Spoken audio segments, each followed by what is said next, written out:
There were some things that I was trying to accomplish with video. That's how video kind of came back into the fold. I felt that we needed a type of content that would build off of the brand development that we had already done. It was a piece that was missing from our ability to do our job exceptionally well. So we had the websites, we had the SEO, we had the social media, we had, channel management on YouTube, things like that, but we didn't have the content that went into that. And at its core, New York Ave is a content creative agency. What's up, guys? In this episode, we talk with Joshua Hayes, the CEO of New York Ave, a full-service marketing agency out of Central Florida. In this discussion, we talk about why Joshua felt that media was so important inside marketing that he actually bought a media production company. Spoiler alert, he bought Paper Jacket. So yes, while Joshua is actually the CEO of New York Ave, he is also the CEO of Paper Jacket. I hope you enjoy this conversation. What's up, Josh? Thanks for joining our podcast today. Thanks for having me. Today is kind of a special day. It's normally it's my podcast. Normally it's Jeremy hosting the Paper Jacket podcast, but for the audience to understand, this is the guy who pays for the podcast. It's still your podcast. Well, you are the CEO of Paper Jacket. Yep. However, what we're going to be talking about today is actually how you became the CEO of Paper Jacket in many ways, because you came in as the CEO of New York Ave, a marketing agency who has worked with hundreds of clients over the past 10 years, Almost 12. Years? We're coming Almost up on 12 years. Yep. Cool story about Josh and me. We've known each other since I was in middle school. You were a young buck. I was a Very young buck. buck. And it was actually you who started doing like video announcements for youth group. Yeah, that was embarrassing, but I still have the VHSs. You still have them? I still have the VHSs. You're just now telling me this? Yes, and I just, I don't know how to convert them. If only I knew of a good media team that could figure that out for me. So I do have them. Yes. This is happening. We might get a treat. We might be able to stitch them in this podcast episode. Okay. Stitch it now. What VHSs do you still have? So I have two VHSs that just state youth news on them. And I can't remember for the life of me what those episodes were about. But the only one I was ever in was when I was at your ex's house doing some announcement video. Yeah, there was one. Man, I was experimenting with video. So we did the youth news series, and that was a lot of fun. And then I started to experiment with making short films. Mm-hmm. And we did and this was for church, right? So we did a Christian version of The Matrix. We did I remember. If you can believe it, we did a Christian version of Eminem's 8 Mile. We just called it 10 Mile. I never saw the finished product of that. I literally remember the day though where you guys went into the bathroom and did some kind of shot. And then you did some kind of 360 shot, like where you'd go. We around, tried, like something along those lines. We really, really tried. Nothing ever transpired, and the youth news was the hit product. But do you remember how we edited those things? I believe it was just like cut and stop, right? So yeah, I don't think there was an editing program. We had a handheld camera that had DV tapes, which were like the thing. Mm-hmm. And we used a small kind of portable television that had a VHS player in it and RGB connections. And we would, is that the right terminology? RGB? Yeah, the yellow, red, and white. Even more official. Yeah. Red, yellow, white. Yeah. Okay, so we would stick a VHS tape into this like portable TV, this little TV, and then I would use the camera with the DV tape that we used to record with, connect it to that, and I would hit record on the VHS TV player, and I would play the video and pause it, and then pause the recording, and that's how I edit it. So I was editing by like pausing both of these devices at any one time, or fast forwarding and getting to what I wanted to do to edit into the finished product, which was on the VHS tape. And that's what we played at Youth News. It was a really ridiculous way of getting That's what it was product back then, though. I guess, yeah. Because I didn't have film, the only thing you could have had is truly like a one of those converters, like which is almost like a tower. Yeah. We didn't have any of that. There was no budget. Yeah. I don't even know where we got the camera. honestly. The church might have had it or something, but and I know when I Yeah. eventually like phased, like I was leaving, I was heading to college, and I think that's kind of when you picked up and started to do the Well, I video. started to do my own videos like at home sort of thing. I never yeah, I think I tried to do one video and it was terrible. Like extremely embarrassing. Not really edited because I didn't even have like that knowledge then. When I truly started doing video editing, it was when I was able to then do it digitally. Mm. Bring it on to a computer. You by I don't. I think the only I was not able to truly do that until I had a digital camera. So before it was DV tapes, and I remember in high school when I started doing TV productions, right before we went digital camera, we would convert it on as digital through their tower that they had, and that's how I started learning. And we went Those to the video same high editing. school, and for Yeah, some reason, I never made it into Mr.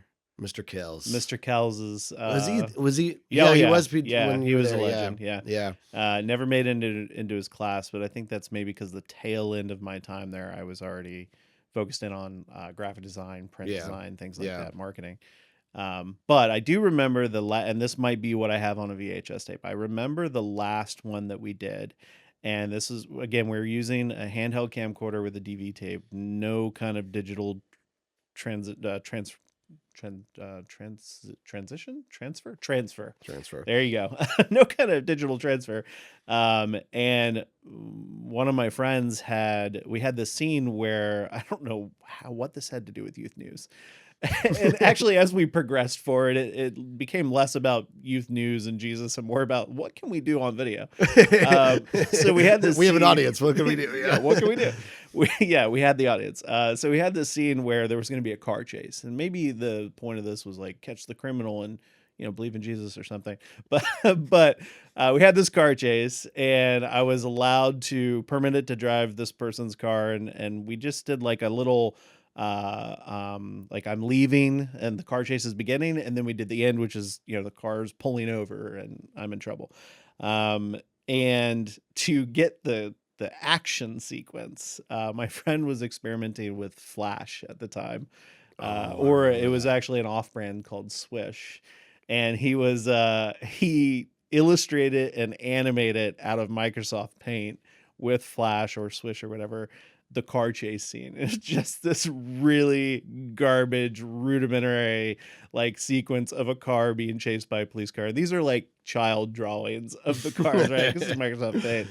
And so we had like the way we had to capture that though, because there's no digital transfers. We had to point the camera square onto the screen and play the sequence as it went, and then pause it, and then somehow stitch it all together. So I'm leaving in a real world, and then there's the Flash sequence animation, and then there's me getting pulled over, and it was epic. And that was my final video, I think.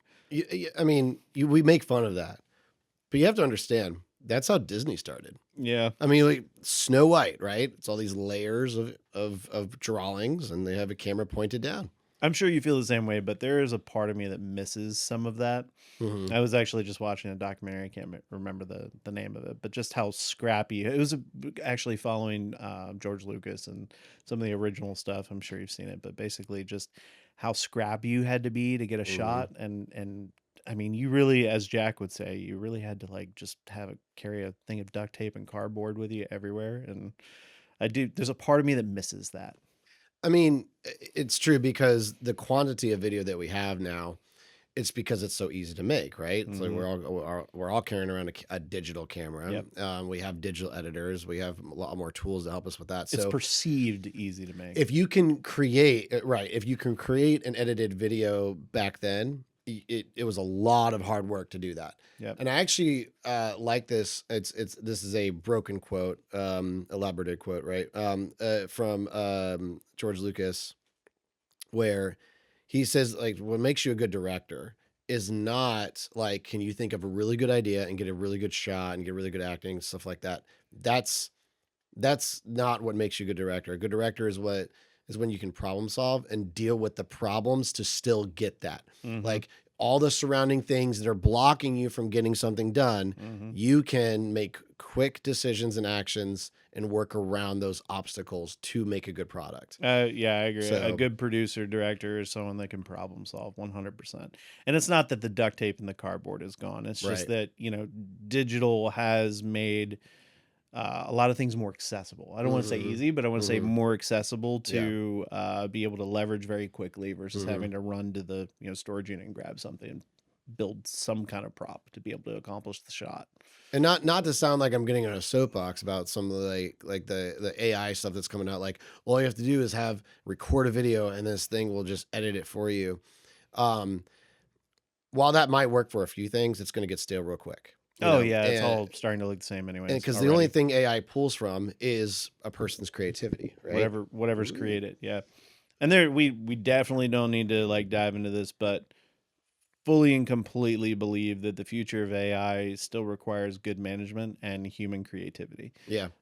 So AI is going to, like digital did for film, I think AI is going to empower the teams that already exist, especially the team at Paper Jacket, to be able to get to the finished product in a shorter timeline, allowing us to spend more time on and energy on coming up with the ideas and coming up with the concepts and executing in a way where we can help the client get to their finished product.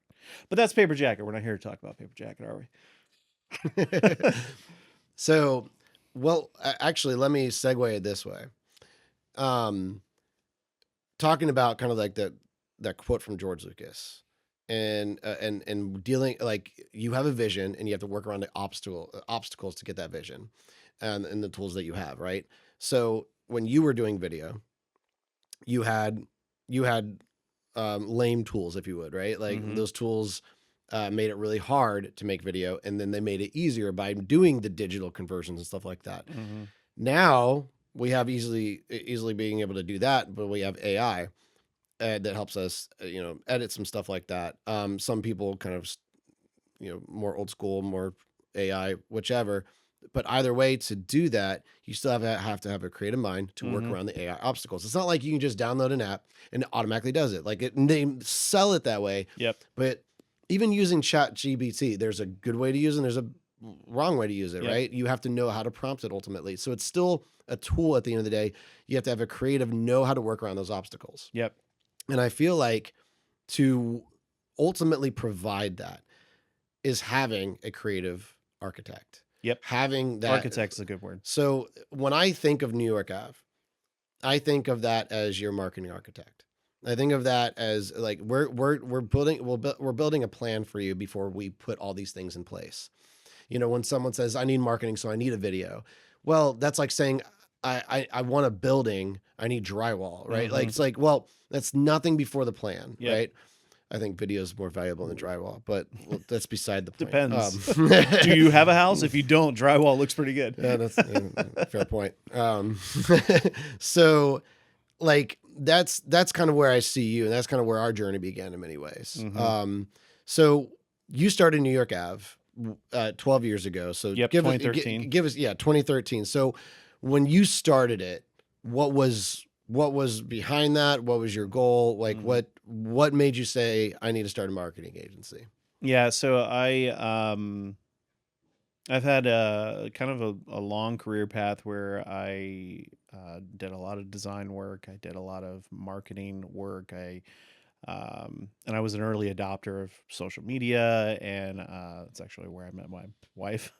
um, I experimented with film and video, and towards the later half of my career before New York Ave, I was getting into sales and management, and I worked with executive teams on like building out strategy, and that's when I started to lean more into business and sales and things like that. So it went from like design, film to marketing, and kind of exploring new things that were rapidly emerging to getting into business leadership and sales. And that's, I was fortunate enough to sponge up, and I am a sponge. I sponge up as much as I can, whoever I'm around.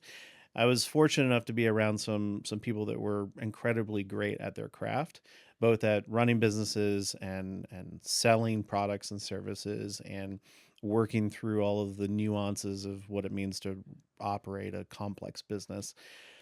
And I kind of arrived at a place where I felt ready to risk starting a business. And just kind of little quick preview, I've always started businesses my entire life. I had side hustles. I mean, from the time I was a kid, I had convinced my dad to come with me on these very random business ideas where I would sell things on the side of the road, lemonade stands, and I would come up with whatever I could find and try to sell it. And I was always trying to like come up with an idea, push an idea, sell an idea, run a business since the time I was young. So at this point in my career, I had felt like I had gained enough knowledge, not all of it, and I still don't have all of it, but enough knowledge to be dangerous and to be able to execute in the areas that I needed to execute in. So if you combine those skill sets and the experience I had along the way, it made sense to start a marketing company.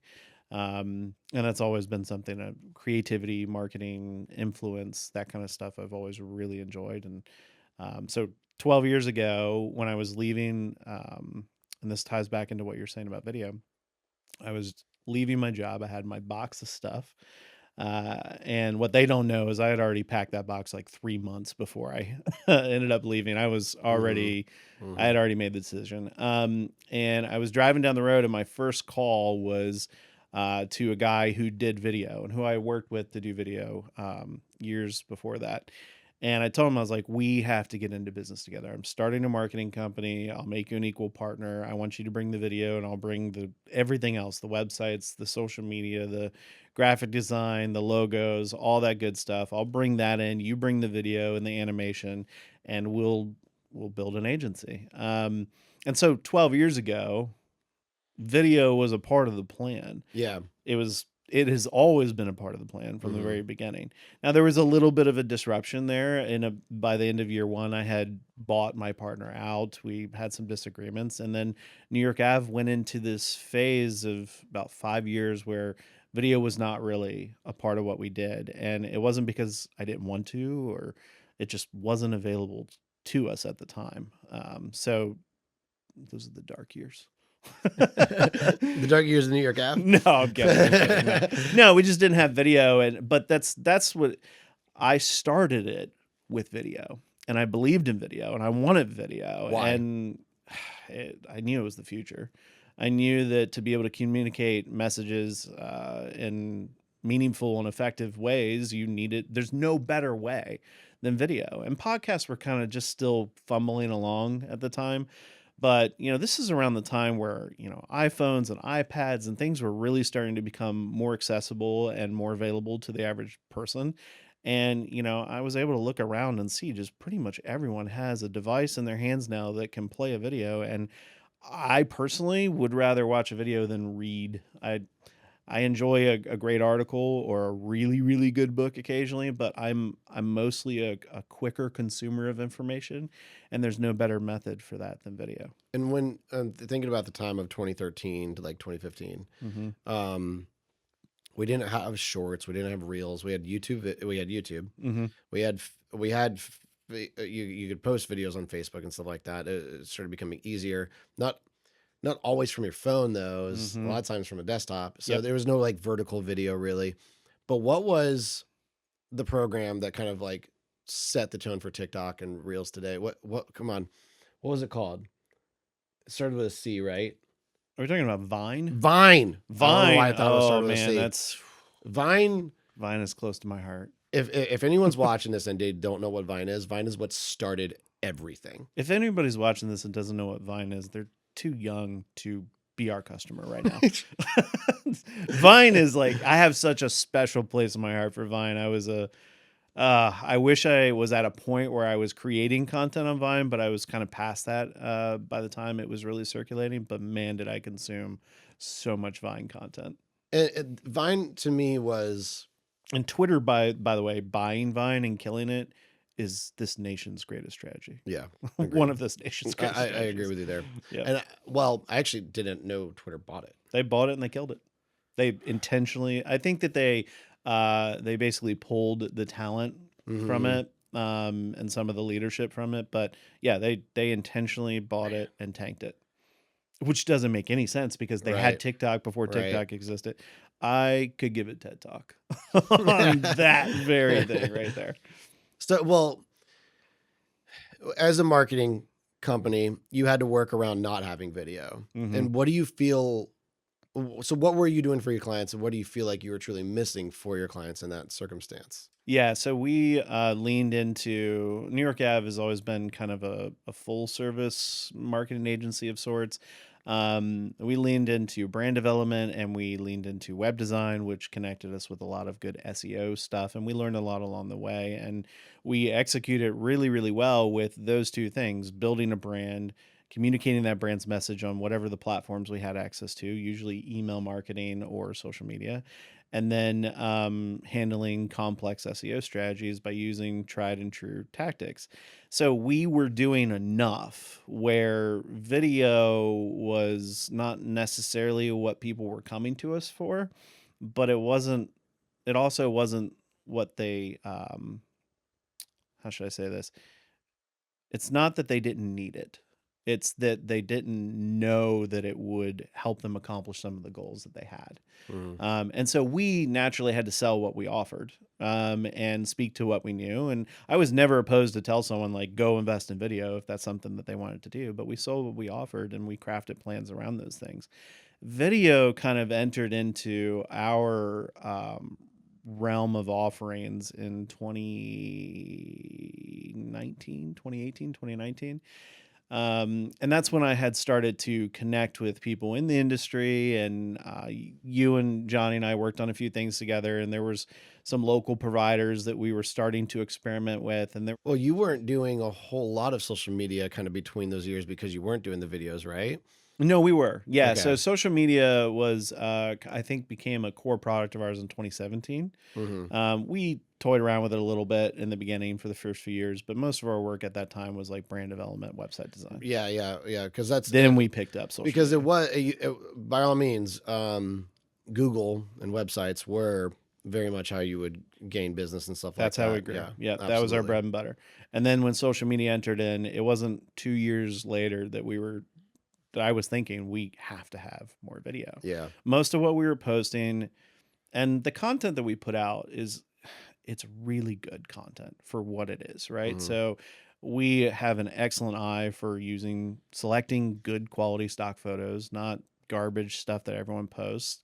And we invest heavily in that. We're really good copywriters. We're really great managers, and we're able to create a social media posting plan that is very good. But when everybody else is posting content with media, both their own photo driven stuff, but more frequently video stuff, then, we look like we're from the Stone Age. Mm-hmm. And so that's when I knew we have to enhance what we're already doing. So our SEO, our websites, our social media posting, even our email marketing could be made significantly better with video. And Mm-hmm. I knew that in 2013, 2012, 2010, right? Mm-hmm. I just didn't have the means to be able to do it. And Mm-hmm. I didn't have the capital to be able to hire the team on staff. So I had Mm-hmm. to find partners at that time to be able to support the vision for the content that we were trying to create. So 2018, 2019, that's when I started to work with other people in the industry, other videographers, other media companies, and start to get our feet wet on creating content with photo, with video that could live on these channels that we were being paid to manage and incorporate as like the missing piece of the puzzle into the strategies that we were trying to build for clients. And it did exactly that. Surprisingly well. That concludes part 1 of this episode. So yes, you will have to tune in to the next episode as we finish this conversation. In the next episode, we'll dive more into the reason Joshua invested in our team at Paper Jacket and how that will bring immense value to both his agency and future clients. We'll see you then.